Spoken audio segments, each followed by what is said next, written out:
Okay mga bro, mayroon tayong gagawing isang electric pan dito mga bro. Ayan, bali ang naging problema nito, sabi ng may-ari mga bro ay bigla na lang daw huminto at ayaw nang umikot. Tapos umuugong yung kanyang motor. Ayan. Okay, so bali ang una nyong gagawin mga bro kapag naka-encounter kayo ng ganyang electric pan, umiikot, biglang huminto tapos umuugong yung kanyang motor, ay tanggalin nyo mga bro itong kanyang cover, itong cover na screen mga bro, tanggalin nyo tapos testingin yung iganyan igaganan nyo kung mahigpit yung kanyang ikot. Ibig sabihin mga bro kapag ginanyan nyo ay kung halimbawa may mahigpit yung ikot ng kanyang motor, babaklasin nyo mga bro yung kanyang cover ng kanyang motor at meron tayong gagawin dyan. Okay, susubukan nga natin mga bro kung totoo yung sinasabi ng may-ari na umuugong tapos biglang huminto. Okay, so isaksak natin mga bro, isasaksak natin dun sa saksakan, paparinig natin sa inyo kung talagang umuugong. Medyo i-focus natin ng kaunti. Yan. Okay, subukan kong isaksak mga bro pakinggan nyo mga bro kung umuugong siya. Okay, subukan kong isaksak. Ayan pakinggan nyo mga bro. Ayan, umuugong mga bro. Ayan. Okay. So, na-confirm natin mga bro na talagang umuugong yung ating electric pan. Yan, gagawin natin ay tatanggalin natin yung kanyang cover.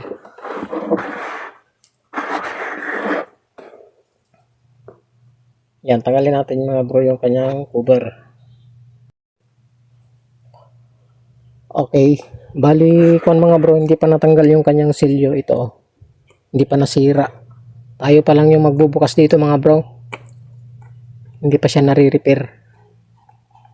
Okay, tanggalin natin yung kanyang screw. Ayan. Tapos tanggalin natin itong pihita. Tapos itong ano niya, knob ng kanyang swing. Okay, tanggalin natin yung knob ng kanyang swing mga bro. Ayun. So natanggal na mga bro. Hindi pa siya mahugot mga bro. Tanggalin muna natin yung kanyang LEC. Yan, luwagan natin yung screw dito.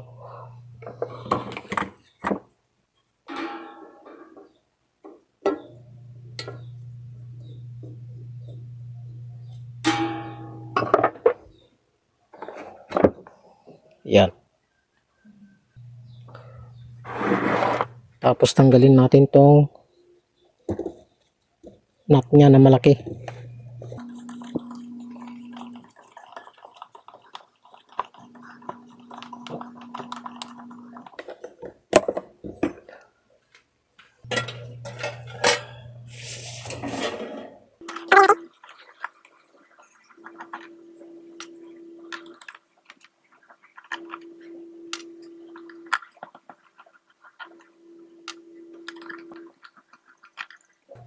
Subukan natin hugutin mga bro.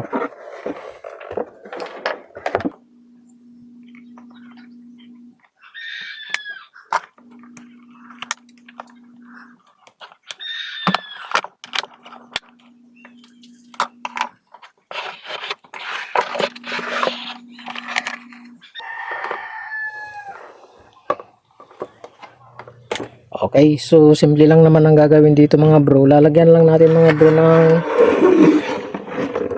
ito. Lalagyan natin ng langis. Okay, bali na ipahiga ko na mga bro yung motor ng ating electric pan. Ayan. Lagyan natin mga bro ng langis. Okay, bali tanggalin muna natin to mga bro itong yan, itong gearbox nya na nagpapaswing sa kanya para malagyan din natin ng langis dun sa kanyang swing mga bro, dun sa kanyang shafting mga bro. Ayan. Okay, tanggalin natin mga bro.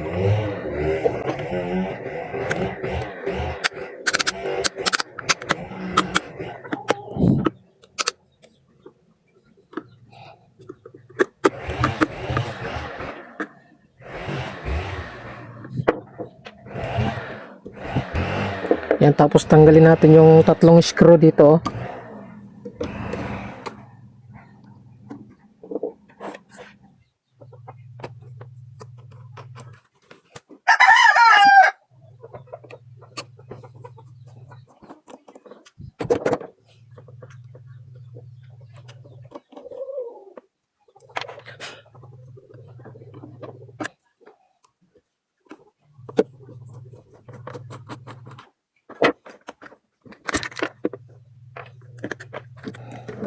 So ayan mga bro, kung mapapansin nyo ay tumigas na yung kanyang grasa mga bro. Ayan. Ang mangyayari ay lalagyan natin ng kwan mga bro. Eto, efficacent oil mga bro. Pero buti lang mga bro ng efficacent oil pero ito nilagyan ko ng unleaded na gasolina. Okay, lagyan natin ng konting gasolina para lumambot yung grasa na tumigas. Okay, lagyan natin. Kung mga bro, hindi efficacent oil to. Kung ito yung gasolina unleaded. Okay. Okay, gamit tayo ng balahibo ng manok mga bro. Yan, lagyan natin.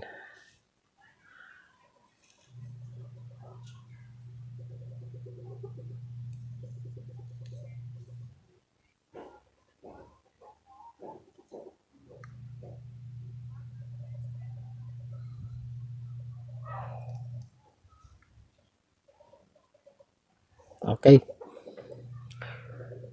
Tapos kabilaan natin mga bro.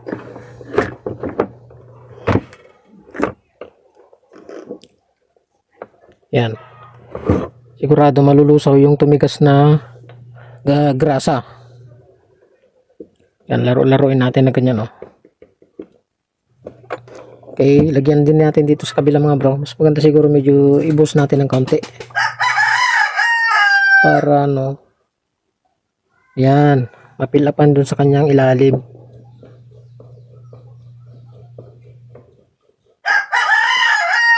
Okay, balik na rin natin ulit. Kulang yung nailagay dito.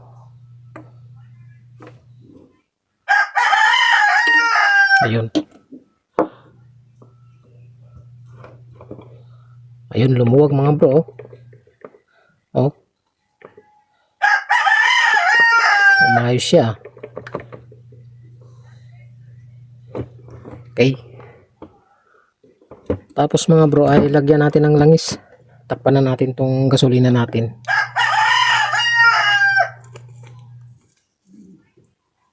Ayan. Okay.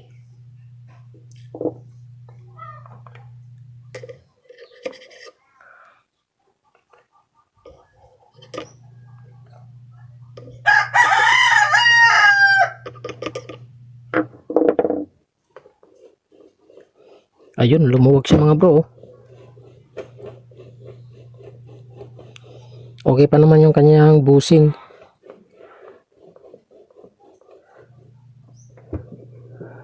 Okay, balik rin natin. Yan, lagyan din natin ng langis dito.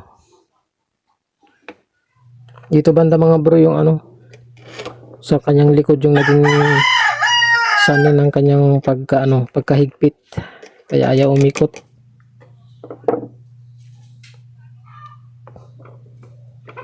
Ayos oh. Lumuwag siya. Okay, punasan natin.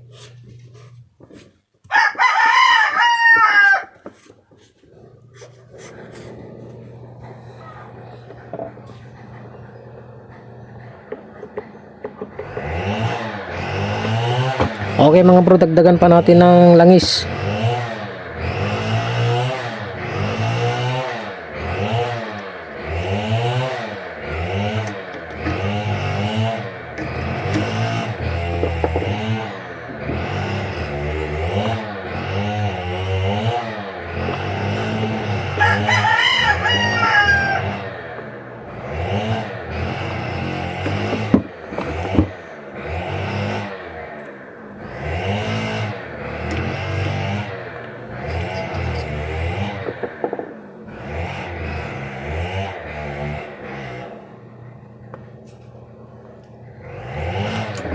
Okay, subukan natin ibalik mga bro yung ano, itong ano niya, gearbox ng kanyang swing.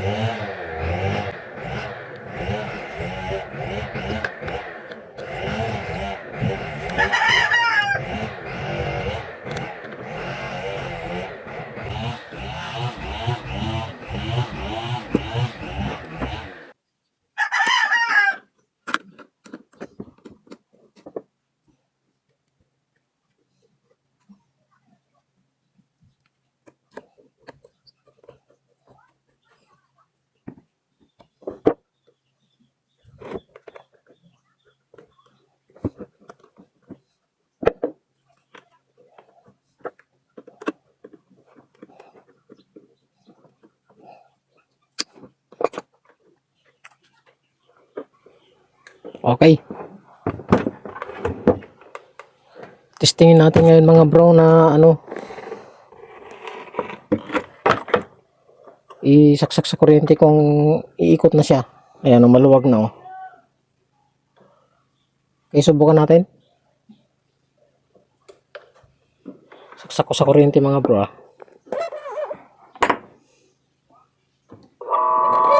Ayun. May ikot na siya mga bro ah.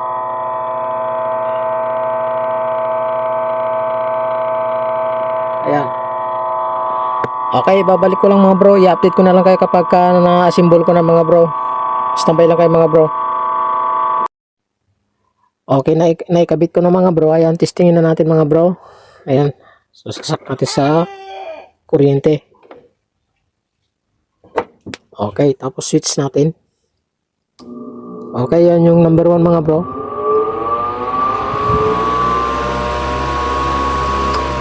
Ay, number 3 pala yun mga bro. Number 2, tapos number 1. Testingin natin yung kanyang swing.